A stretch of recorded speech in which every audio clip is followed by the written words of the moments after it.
Well, welcome to our third Zoom lecture of 2020 and the second to originate from outside the UK. We think we've got the format about right, more on that later.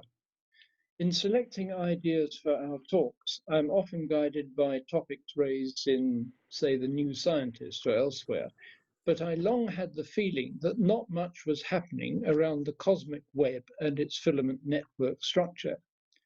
Having been pointed towards Durham, however, I find out how wrong I was. Indeed, there has been seething activity there, particularly on the part of Professor Michele Fumagalli.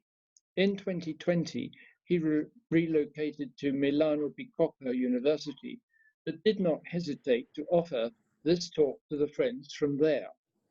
So we are very pleased to welcome him to talk on Seeing the Invisible, New Ways to Map the Cosmos.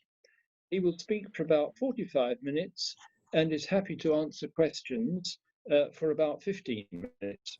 Please use the chat function on the screens there to register questions as you think of them. We shall take them at the appropriate time. And we are recording. So over to Professor Fumagalli for his talk. Well, thank you very much. It's really great to be here today and share some of the work we have been doing on the Cosmic Web. And thank you for finding time to tune in and listen to our work. I'm going to go now full screen. I'm probably going to lose sight of some of the features like the chat panel. So feel free to write anytime during the talk, and if the moderators can help me maybe point to my attention some questions that can be addressed throughout the talk, I'll be happy to stop and start the discussion to make it a little bit more interactive. Okay, so hopefully now you see my presentation full screen. I'm waiting for maybe someone to nod. Yep, yes, all good. yeah, good. Yeah, fantastic, all good. Yeah, so the topic today is seeing the invisible, and I'll explain why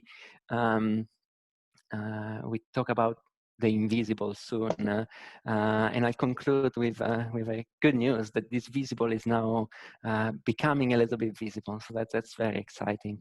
And the topic is cosmic web. But if you wanna talk about the cosmic web, we wanna start first to think about galaxies. And so I wanna start with this beautiful picture, which is taken from Paranal. What we see here are the very large telescopes in Chile, and we see, of course, across the sky, the image of our Milky Way. Another very important instrument that has shaped our appreciation of galaxy evolution is this gentleman here, the Hubble Space Telescope that I'm sure you all know about. Hubble has provided a tremendous insight into how galaxies form and evolve throughout the universe. So I want to start with a pretty movie which shows real data. So we're about to see a movie that depicts galaxies, and we are actually moving away from Earth and going into far space. Here it is. We're now moving inside the Hubble Deep Field. Unfortunately, it's slightly low resolution, but hopefully you can see that near us there are many, many galaxies that have many, many colors, many, many shapes. And now we're moving away from Earth. And as I'll explain in a second, this means that we're actually going back in the history of the universe. And what Hubble and the Very Large Telescope and other telescopes have taught us is that when we go far into space and so back into time, we see that galaxies are evolving.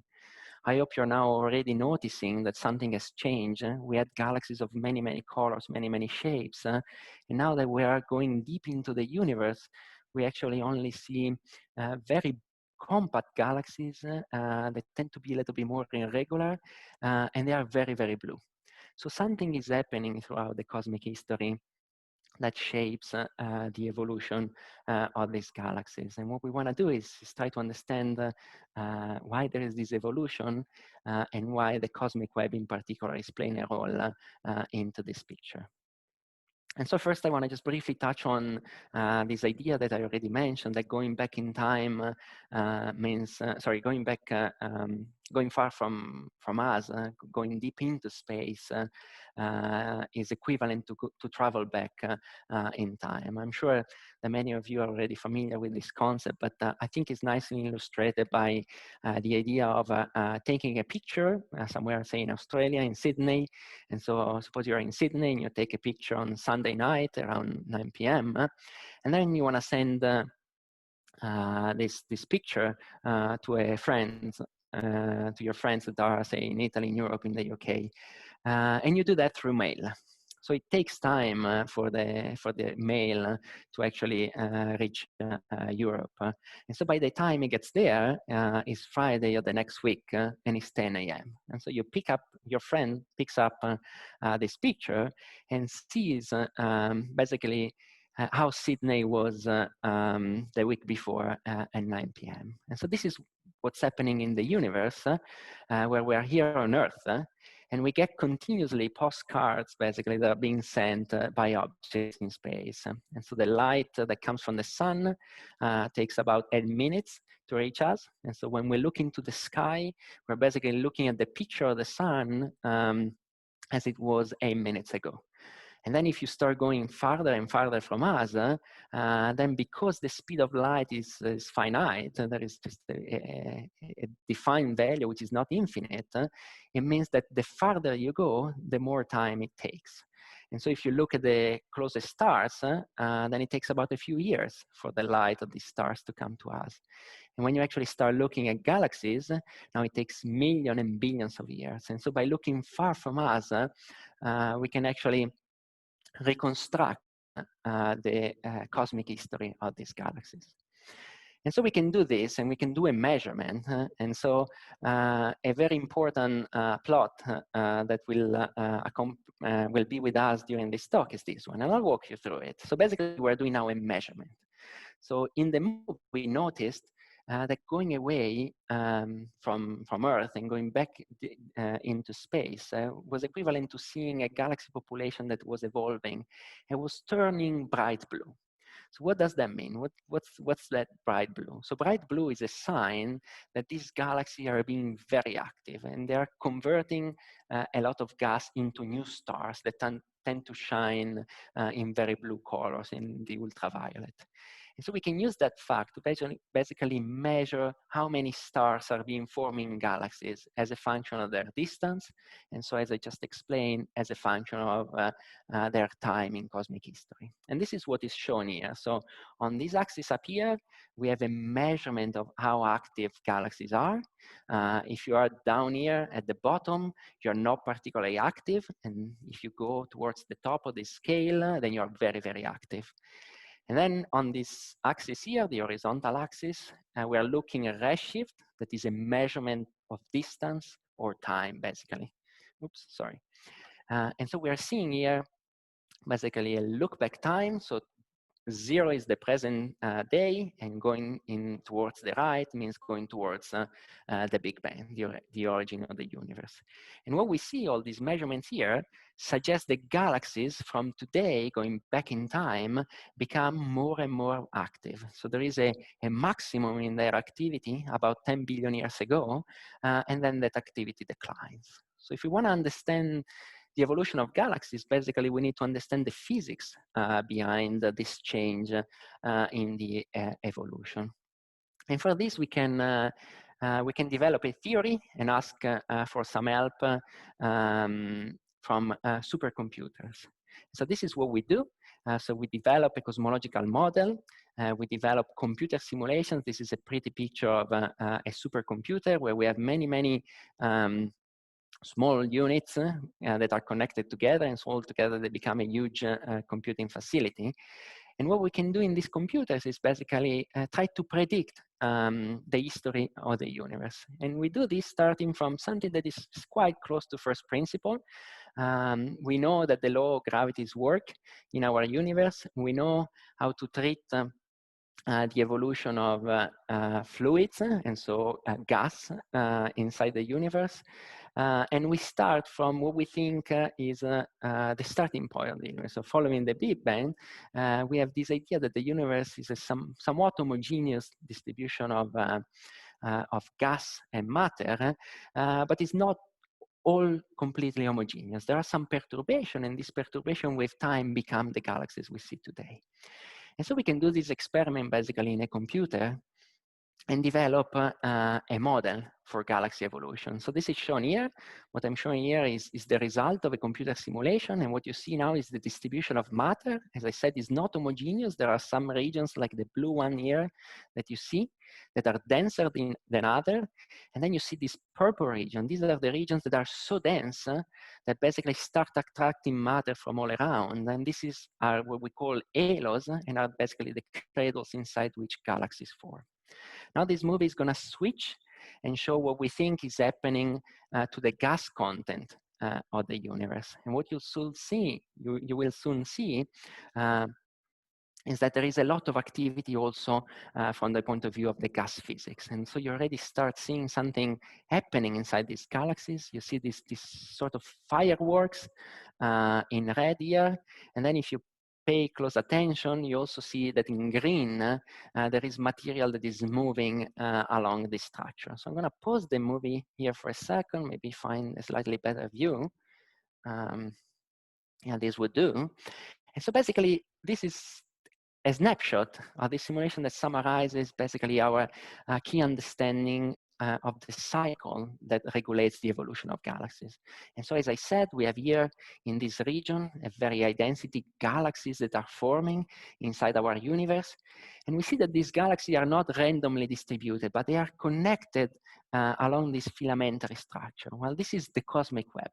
So matter inside the universe, and in particular dark matter, distributes itself so that we have these filaments that make the backbone of the universe. So these are the filaments of the cosmic web. And at the very dense points inside these filaments, galaxies are forming. And inside these filaments, very important processes take place. So here in green, we see gas that is inside this filament. And if I play a little bit the movie, you might notice that some of that gas is actually streaming inward and coming close to galaxies. And so basically throughout these filaments, we get a fundamental process for the evolution of galaxies, which is the accretion of fresh fuel that is incorporated into galaxies and then is converted into stars. And the other very important process you see is shown here with this fireworks here. So basically what's happening is that galaxies are forming stars, and as soon as those stars evolve and end up their life, there it is, that was a big one there, they explode as supernovae. And this explosion of supernovae ejects gas, and in particular ejects heavy elements that are produced inside the stars back into the cosmos. And so we have this general picture of galaxies forming inside the cosmic web. And through the cosmic web, galaxies are getting their gas through this process of gas accretion, and then are also ejecting processed material back into the cosmos. So this is a very living cycle, is what we call the baryon cycle, and is a very fundamental aspect to appreciate the evolution of galaxies. And so these simulations basically tell us that if we want to understand the evolution of galaxies, it's not enough to just study them in their isolation, but we need to understand what's happening in their environment, in particular what's happening in their gas environment. This is again a picture that comes from another simulation. It's a computer simulation again, and you're looking at the prediction on how the starlight looks like. So if you had a very, very powerful telescope that could see all the galaxies, even the faintest one, this is how the universe would look like to us. And this is the starlight emitted by these galaxies. And as I said, that's not enough. We need to have a broader view and look at what's happening to the gas around these galaxies. And this is what the simulation tells us. So you see how intricate and complex this picture becomes. And basically, the fundamental idea here is that galaxies are not islands. They are part of this very connected universe. And so a full appreciation of the cosmic web is really what is the key towards appreciating why galaxies behave the way they do. And so if you want to do that, you say, well, easy. We have a prediction. Let's now turn to some observation and try to understand whether this model is correct. Simple. Let's take pictures like this and then compare them. Well, this is where the problem starts. The gas inside this cosmic web is very, very diffuse. And so if you are in a regular, sitting in a regular room now, like I am, and if you look around you, imagine to take that room inside the cosmic web. Well, inside of your room, there will be just a handful, say like 10, 20 atoms of gas. So you can imagine how diffuse, how little gas there is inside these filaments. And you can easily appreciate that the amount of gas is more related to how bright that gas is. If I have something that emits light, the more of it I have, the brighter it is. And since this gas is so diffuse, it's extremely hard to actually see that gas directly. And so this is what has made particularly challenging to study the cosmic web and understand the link between the cosmic web and galaxy evolution. Of course, we made a lot of progress through a particular technique, which is the study of this gas in absorption. And so the basic idea is to study this gas in silhouette. And so we go in the universe and look for very, very bright sources. And so these are shown here. These are most of the time supermassive black holes. They're black holes that are so big that attracts a lot of gas, and that gas shines very brightly. And so it's easy to find these galaxies. And as the light of the galaxies travels towards Earth, basically it gets absorbed by everything that is in between the galaxy and us. And so from Earth, we can measure how much light have we missed. And that light that has been missed contains very important information about the structure of this cosmic web. And it's exactly what you would do looking at sunset against the sun. And then from the shadow of basically the light that has been blocked, you can actually reconstruct a notion of what was in between you and the sun at that point. And so, unfortunately, the data we work with are less pretty than the images I show you. And I just want to show you some example here. These are spectra. So basically, the light of these galaxies arrive to Earth. Some of the light has been absorbed. And then we decompose it into the color of the rainbow. And we do this with very sophisticated instruments. And then we get these ugly plots that basically are spectra. So on this axis, there is how bright the object is. And on the horizontal axis, it's just telling us about the color of that light, so the composition of the rainbow. And what you see in terms of these wiggles are exactly patches where the light has been absorbed. And so lines appear, I don't know if you see my cursor, but like basically everything that is shining at this point is light that arrives to us, while all these dips we see here are individually patches of gas that have been taken some light out. And so imagine to now be in vacuum and take a spectrum of one of these quasars. This is what you would see. You would see this kind of wiggly line. Now you put it back into its context, so inside the universe where the cosmic web is, and this is what you see. You see this forest of line, and in fact we call this the Lyman alpha forest. And then if you zoom in, as I said, basically the location of each of these dip inside of this data is telling us about the existence of one cosmic filament. And so we can pin down with this technique the location of the gas filaments. Not only, by looking at the shape and depth of this feature, we can actually learn about how much gas is inside these filaments and how the gas inside these filaments is moving. And so we can reconstruct information about the dynamics of the cosmic webs and their chemical content. And I'll show in a second why this is relevant. So this is a very powerful technique, although not one that makes easy to present pretty images to the public, but it's very, very powerful because we can actually learn a lot about the physics of the cosmic web. And just to go back to the idea of testing the cosmological model I showed you that was based on simulations, well, we can do that test. And in these years, we've been able to progress a lot and actually achieve a great agreement between what are the predictions and what are our observations. And here you see at the top a real spectrum. and at the bottom, a spectrum that is a mock one. So basically, you turn to one of these simulations, and you just recreate how an observer would see that gas in absorption. This is how it looks from the simulation. Now, it's not identical because it's not the same part of the universe, and this is a mock universe, but statistically, you can actually demonstrate that the agreement is astonishing. And so with this technique, basically, we have established the existence of web, and not only, we've just established that our current model allows us basically to predict the property of the cosmic webs that are in very close agreement with what we observe with this technique of absorption.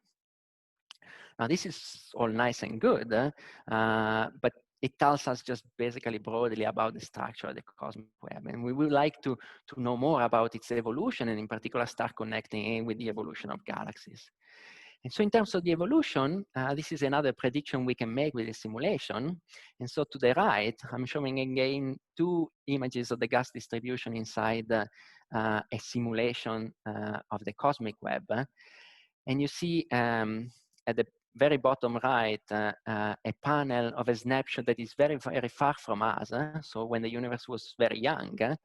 And then the second panel here at the top is a panel that shows the same region of the universe that the computer has now evolved for us and made it basically older. And so this is a region that would be more closer to us and basically more recent in our cosmic history.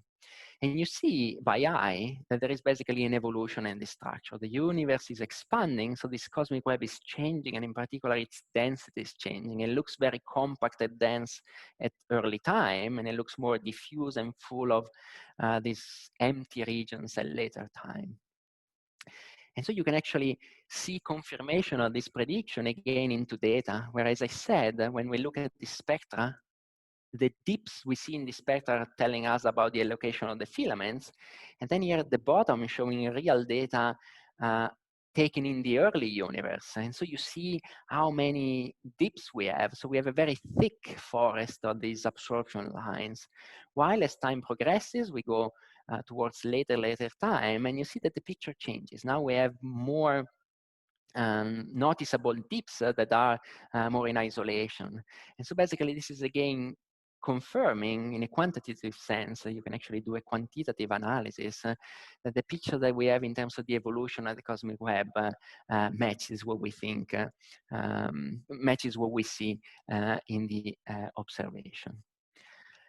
But now let's go back to our initial question. How do we relate this to the evolution of the galaxies?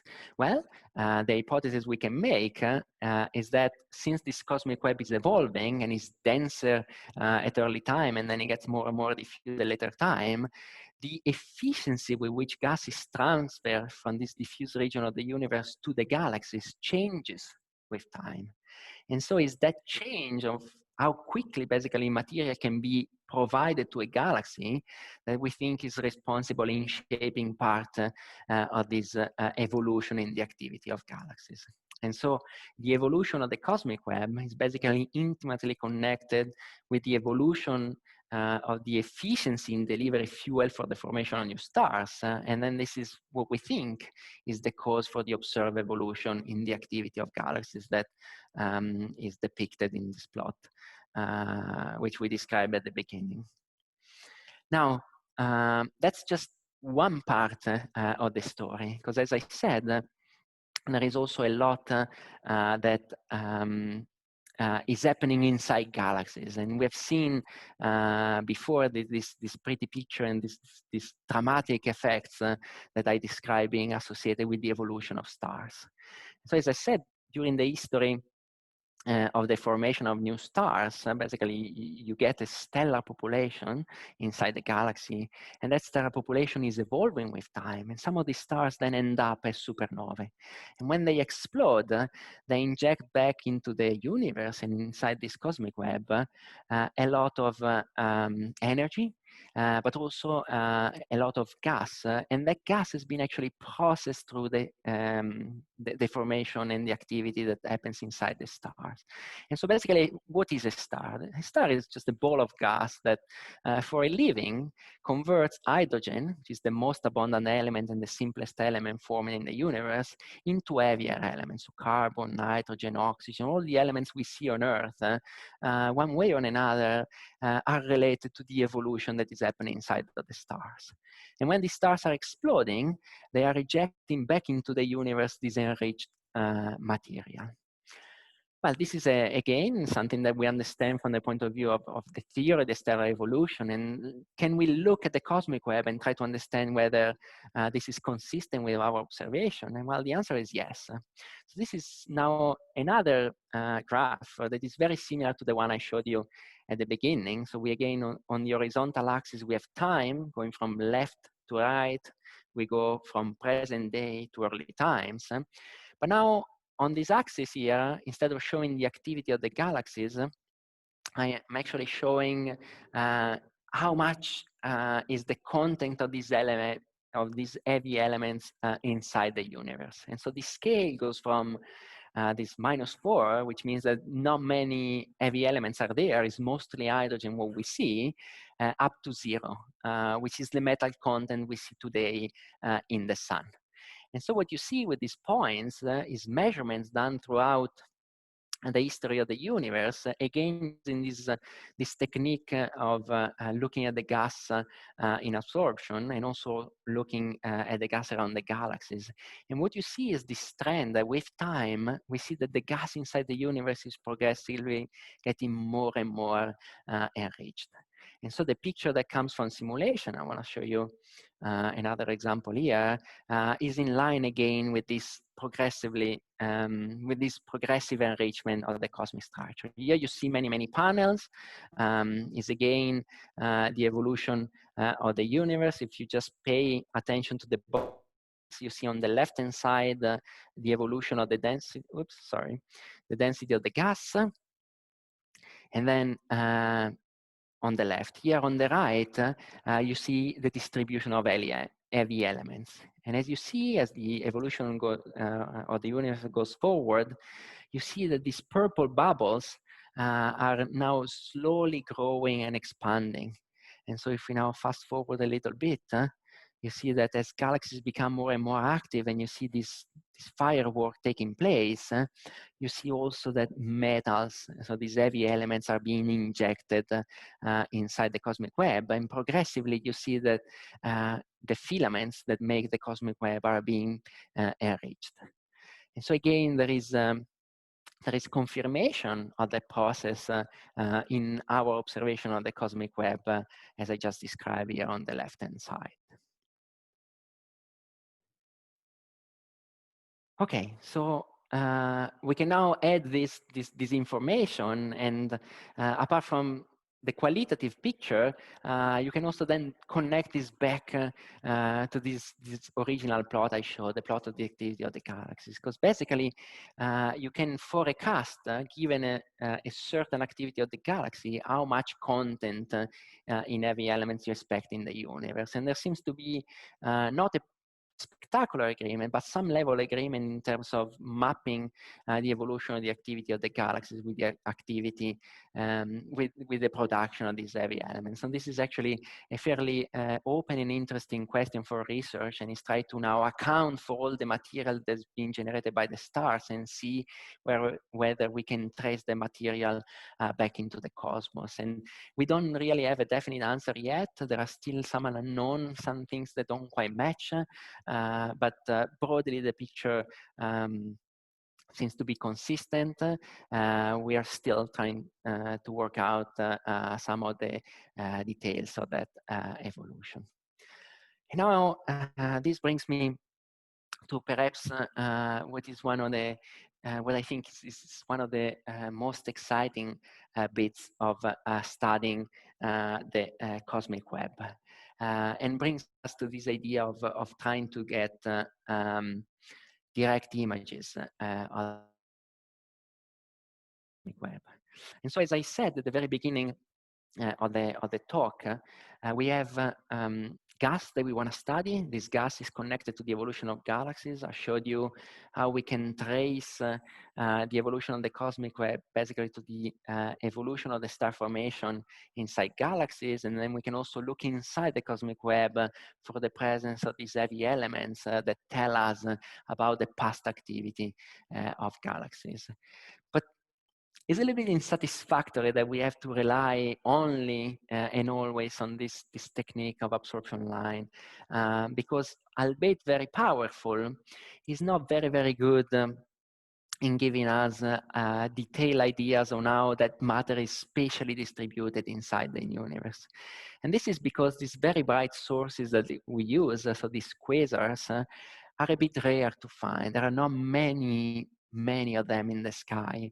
And so we are sort of limited by the number, and the typical separation between these quasars is of the order of a megaparsec, which is an astronomical unit to say that it's sufficiently large and it would encompass almost half of the boxes that I was showing you in some of these simulations. So basically we get a very low resolution image on how the gas distributed. And so we just get very tiny pencil beams and a patchy sampling on how material is distributed in the universe. I actually see that there is a question. So maybe before I just talk about the imaging part, if I don't know if the moderator wanna take that question, I'd be happy to answer it and then move on as you wish. Yeah, if people have questions, can they put them in the chat? That would be super great. Andrew and Samir. Okay, so I guess while we wait for some of these questions to show up, I'll keep sharing the excitement, because now we're basically at a breakthrough in this field, because we have, of course, a new instrument. And so a technological advancement has enabled us to actually make great strides in appreciating the distribution of this cosmic web. And what I'm showing here is now a picture of what we call the MUSE instrument at the Very Large Telescope in Chile. Mach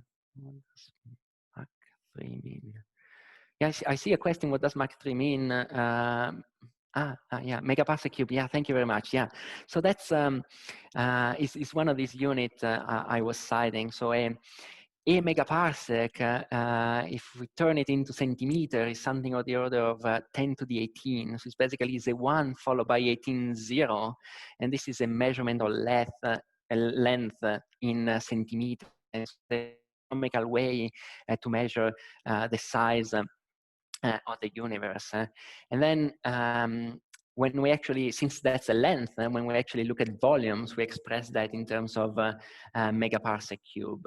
And so just to give you a basic idea, the type of regions I was showing you in the simulations are of the order of about 25-50 megaparsec. And so they contain several thousands of galaxies. And so these are cubes that are small regions, because the universe is on scales of like several gigaparsec cube. And so these are like small patches of the universe, but they're still big enough to be considered cosmological and contain several thousands, basically, of galaxies. Thank you for the question. Okay, so back to the excitement there is this picture here. And so you probably say, well, that's boring. Is a lot of cables, and why is that exciting? Well, this is exciting, and it's so exciting that I spent the last 5 years of my life just working only on data coming from this instrument, because this is really a revolutionary instrument that is doing a very powerful thing that I'll show you in a second. So this is a little of the Very Large Telescope in operation when MUSE is observing. What we do is we shine actually 4 lasers at a time in the sky, and this is what is a technique that we use to stabilize the quality of the image. And then all this light can be collected by the MUSE instrument, that is spectacular because it lets you do 2 things at a time. It lets you take an image of the sky, but every pixel of an image is basically a spectrum. So it contains the information on the rainbow of light that is coming.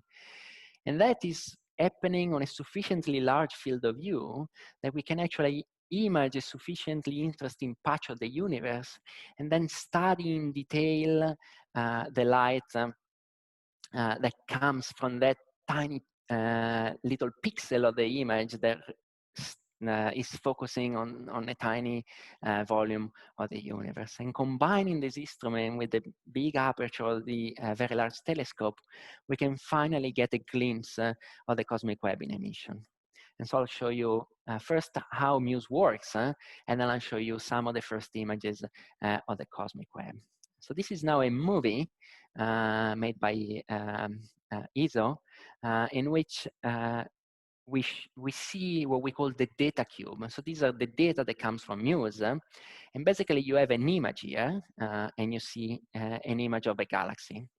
And then you'll see that this cube is basically peeling itself. And so as the movie progresses, you'll see that we're basically moving from the top of the cube to the back of the cube, moving along this axis. And so this is basically marching into wavelength, which means marching into the color of the rainbow. And if you pay close attention to the galaxy, you'll see that as you move, something happens to the image. So let's take a look. Is this going? Maybe, maybe not.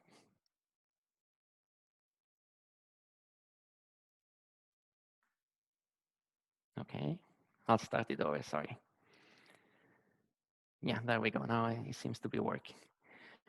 So take a look at the galaxy, you see the light of this galaxy, but then as we move, see, something is happening there. We get brighter spots showing up. And so basically what's happening is that by studying very precise wavelengths and so very precise color in this rainbow, we can actually look at the gas content of this galaxy. And so this is really revolutionary. We will not be able to do this on these scales before. And now we can basically apply the same technique and try to select very precise colors where we know that there is the very faint light that should come from the cosmic structure in the cosmic web, and try to see if we can see it in emission. So this is now an image of a patch of the sky. What you see now in colors are the all the galaxies that we actually see in that direction of the sky. These are real data. These are with MUSE. And now what I'm going to show you is if I overplot here and put in superposition here, just a layer that I extracted exactly where I expect the light of the cosmic web to appear. And there it is. And so you see that there are now these clouds of gas that shine in this color image, which is fake color in blue. And we see that now these clouds are all connected into this filamentary structure. And this is resembling very much the pictures we saw from these simulations of this gas inside the filaments of the cosmic web. And now you can actually also ask a more precise question, and is, are there galaxies inside these filaments, and are they particularly active? And now this is a little bit less exciting to see, but basically these yellow blobs here are galaxies that we know are exactly at the same distance as the gas, and so they are physically inside these filaments, and they are extremely active. So they are forming a lot of stars, and we're also looking at the region of the universe that is so far from us that represents the universe about 10 billion years ago. So we're looking at basically almost close to the peak in activity of the galaxies. We now see images of the cosmic web, and we see that embedded in this cosmic web, there are these very active galaxies that are basically forming a lot of stars. We can also try to rotate this image and make a little visual rendering. And here again, you see, instead of seeing it in projection, you see it in a rendering, this image of this gas, and the points are again the galaxies. And now we put them at their physical distance. And so you see they are truly embedded inside this cosmic web. And so although we cannot yet see the direct evolution of the cosmic web and its influence on the galaxies, we actually finally have images, at least of the structure of this cosmic web, and we have a very compelling evidence that inside this cosmic web there are very active galaxies that are forming a lot of stars. And so basically this really adds to this picture and adds it in a coherent way where we've shaped this idea that the evolution of galaxies with cosmic time is really driven by what's happening around them in terms of exchanging the gas with the cosmic web. And we have ways to appreciate the importance of gas accretion and this process of feedback of ejecting metals. But now we finally have images that actually show that our model seems to be pointing to the right direction. And so what's next? And then I'll wrap up and I'll leave it for discussion. Coming soon, there are new facilities. And of course, a lot of progress in astrophysics is always associated to technological development.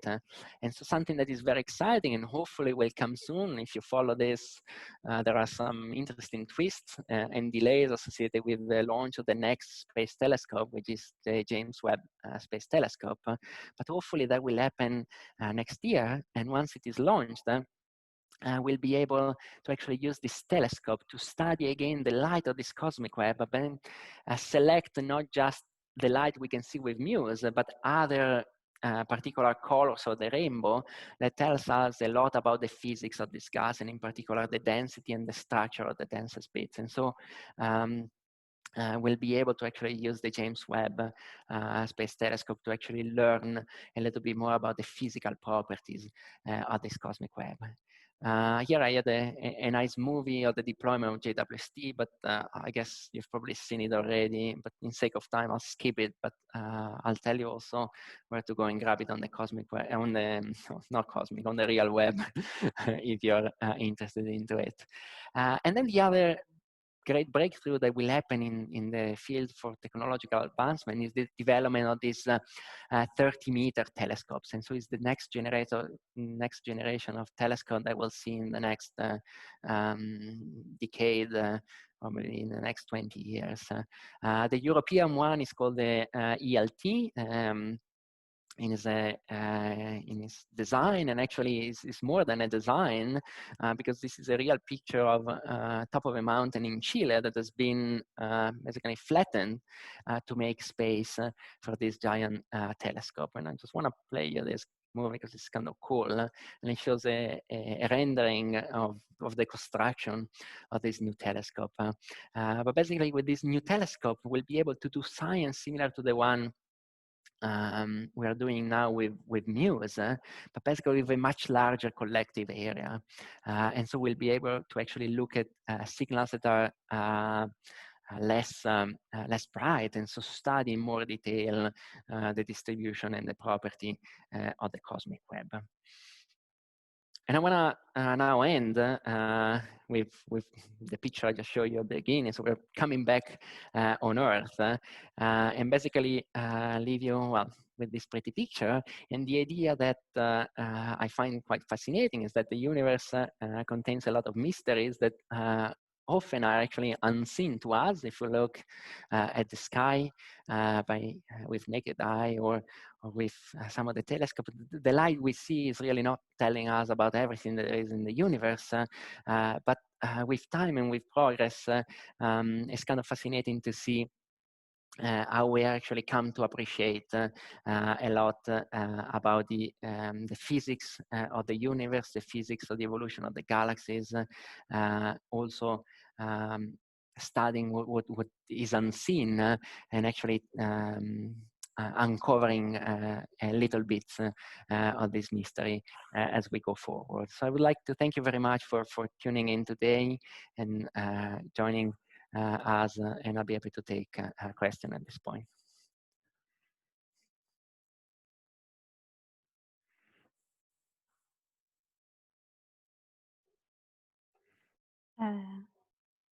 Just looking. Oh, so we've got, is the cosmic web seen as direction?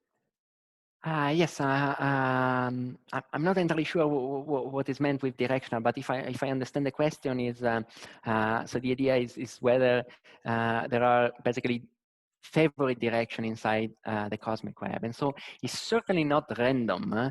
It has a structure that, as I said, is very well predicted by models, and basically boils down to the fact that the universe has formed with some initial perturbation. So if you've seen this picture of the cosmic web, and so this is, they're typically shown on balloons, on projection of posters, and so there are typically these maps where they have all these colors.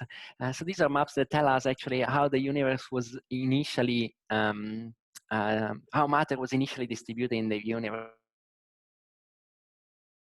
There was that tiny fluctuations. And so that is the initial condition for everything. And then just gravity started making its work and shaped the cosmic web basically in the structure we see today. And so it's directional in the sense that it's not random, and there are some precise rules basically set by gravity on how the cosmic web is distributed around galaxies. And that is just the effect of where we started from, which are these perturbation in the density field, basically in the distribution of matter that we see in the CMB, and then the work of gravity.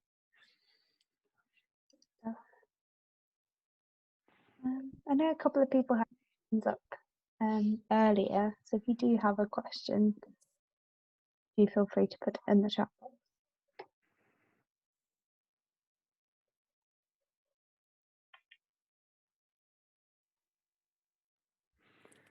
Okay, I don't know if I can take it, but yeah, so I see there is a question whether it has an intelligence. And again, I'm not entirely sure if I interpret it correctly. We believe it's a physical structure, and so as such, we don't necessarily attach a more profound meaning to it. We just observe it as a consequence, basically, of the assembly of our universe, and then it's an important structure that shapes basically the fate of galaxies. Now, if you want to extrapolate this, well, as I've shown, this cosmic web is very important for the evolution of galaxies, and basically to deliver gas to these galaxies, and this gas is then converted into heavy elements by the stars inside this galaxy, and is then this material that makes planets. And then if you want, ultimately we get to the fact that there are so many galaxies in the universe, so many planets in the universe, that possibly somewhere there will be a patch of the cosmic web that inside there's a galaxy with some intelligence in it. So we had another question. Can you tell me about the BAO from the early universe? Okay, that's a very specific one. So I presume the BAO is the baryon acoustic oscillation. And what's that? Sorry, just as a... Is that correct? I just want a little bit of feedback before I start talking about something and it's boring and people didn't want to hear about that. I just want to make sure if I understand correctly that we want to talk a little bit about baryonic acoustic oscillation. Yes, they have confirmed. Okay, yeah. So basically what's happening is the matter in the universe knows about, of course, many things. And as I said, well, gravity is happening. There are also some processes in the evolution of galaxies that basically imprint into the distribution of the matter we see today a particular signature. And this is what we call the baryon acoustic oscillation that is associated with some early physics in the history of the universe that perturbs gas and matter on certain scales. And then that gets kind of locked and we see it today as being basically imprinted in the distribution of matter. And so by studying the cosmic web, we are basically tracing the distribution of gas and matter. And so yes, a very recent advancement that has been made in studying the cosmic web from the cosmological point of view has been, in fact, to see that statistically, when we look at many quasars that are far apart on scales of this like few megaparsecs, then there is a precise scale, which is the scale at which we expect the baryonic acoustic oscillation to show up. And in fact, a signal has been detected. And so by basically studying the distribution of gas in the cosmic web, we see that there are some fluctuation in its density that can be reconduced to this early process that happened in the history of the universe. And so, yes, this is very important for the appreciation of the BAO, basically. So another question, going to the opposite end of time and the so-called heat death of the universe, what happens to the cosmic web? Does it just get thinner and more dispersed? Yeah, that's it's a very interesting question, and is the one that actually there has been in Durham a study recently by some of my former colleagues that have basically. We always start with the Big Bang and then make prediction and stop our simulation at present day. Well, they say, well, why don't we keep going? And so they made actually quantitative prediction for how the universe would look like going forward. And so Jaime Salcido is actually the lead author of this study. And so if some of you is particularly interested, you can actually Google his work and try to find out more about it. But basically, if we keep extrapolating what we've seen so far, yes, well, the universe, if it's meant to expand indefinitely, then yes, since matter, as far as we understand it now, cannot actually be created from nothing, then going forward, yes, we expect just basically galaxies going more and more far apart, and basically this cosmic web will actually be stretched thin in between these galaxies, and with time, well, the gas will have basically all end up somewhere, possibly. It's a slow process, but basically gas is being attracted and it gets locked into stars, and some of these stars actually survive for a very, very long time, especially the low mass ones. And at the end of the evolution, some of these stars turn into objects that we call white dwarfs, for instance. And so these are long-lived structure in this universe. And so there's this slow process basically of starting with hydrogen that was everywhere in the universe. There are these tiny fluctuations that grows into the galaxies. They feed themselves with gas, and so some of that is returned, but some of it is also locked into this long-lived structure. And so going forward, more and more of that material will end up being locked inside this long-lived structure, and so the cosmic well will be devoid basically from gas. That answers your question.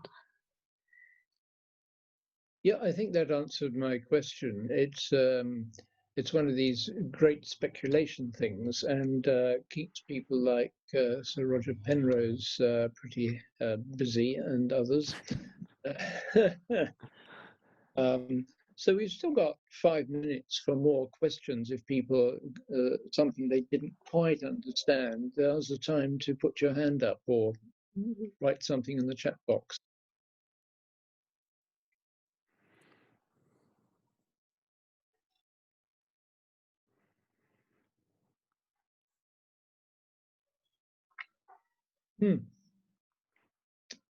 Well, can I just ask in a slightly different way? Professor, now in Milano, Bicocca, University, how do the facilities there compare with Durham, for example? Yeah, I'm not sure what type of facilities were in mind, but if it comes to basically research facilities, as I think I kind of showed with this with this presentation, most of the facilities we are using are actually now so complex, so big, and so large that they are collaborative facilities. And so in that respect, not much has changed because we're all partner of this European Southern Observatory, for instance. We're all users of this Hubble Space Telescope. And so when it comes to basically conducting research, not much has changed. As probably some of you know, at Durham, there is a particular world-leading center in some of the cosmological simulations, and so the Institute for Computational Cosmology. And so a particular strength of Durham is the possibility to have on site a very large supercomputer that is part of the UK DIRAC infrastructure. And so that's something that we don't have necessarily on site in Milan, although we have we are part of another large facility with a big supercomputer that is part of the European network. And so it's a little bit complex to give a simple answer, but basically we are now in a such connected world when it comes to research that the physical location has a little bit of a relative meaning, I guess. Less important. There'll be another question here. Yep. What are your thoughts about the latest theory that there was something before the Big Bang? Okay, a little bit hard to answer because I don't know if we have a theory in particular in mind, and it's certainly something that is very fascinating. It also goes a little bit outside of my area of expertise, to be absolutely honest, and so I myself share the fascination and the interest in that area, although I don't research on it actively, but it's certainly a very interesting question to ask whether we just have one universe or whether there are like multiple universes. And so I know I appreciate I'm not really answering the question, but I just want to like echo the fascination for this topic and just admit that it's really not my area of expertise. Fair enough. Right. Well, we're coming up to 2 o'clock, so I think this is about your last to say something. The 32 participants are still with us.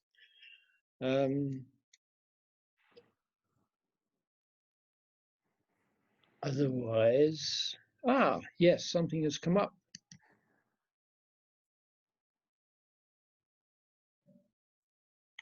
Right, there's a message there for you.